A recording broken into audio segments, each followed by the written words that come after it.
আজ আমি যাচ্ছি গঙ্গা জল আনতে। কোথার থেকে বলুন তো? হরিদ্বার না, তাহলে ঋষিকেশ, সেটাও নয়। দেবপ্রয়াগ, যেখান থেকে ভাগীরথী আর অলোকনন্দা মিলিত হয়ে গঙ্গা নাম হয়েছে, সেখানেও নয়। যেখান থেকে মা গঙ্গার উৎপত্তি, আগে হ্যাঁ, গোমুখ। কলকাতা থেকে দুন এক্সপ্রেস ধরে পৌঁছে গেলাম হরিদ্বার। সেখান থেকে একটা শেয়ার গাড়ি করে উত্তরকাশী হয়ে পৌঁছলাম গঙ্গোত্রীতে। সেখানে রাত্রিবাস করে পরের দিন সকালে ঘুম থেকে উঠে গঙ্গোত্রী মন্দির দর্শন করলাম। তারপর মা গঙ্গার নাম নিয়ে বেরিয়ে পড়লাম গোমুখের উদ্দেশ্যে। এক দুর্গম রাস্তা, ল্যান্ডস্লাইড, এক সাইডে ভাগীরথী। এই করে পৌঁছলাম চিরবাসাতে।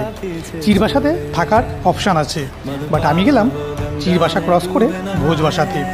ভোজবাসা পৌঁছে সেখানে রাত্রিবাস করলাম। রাস্তায় কিন্তু বৃষ্টিও পেলাম।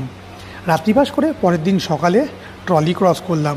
ট্রলি ক্রস করে আরও 4 কিলোমিটার ট্রেকিং করে পৌঁছলাম সেই জায়গাতে যেখান থেকে মা গঙ্গার উৎপত্তি।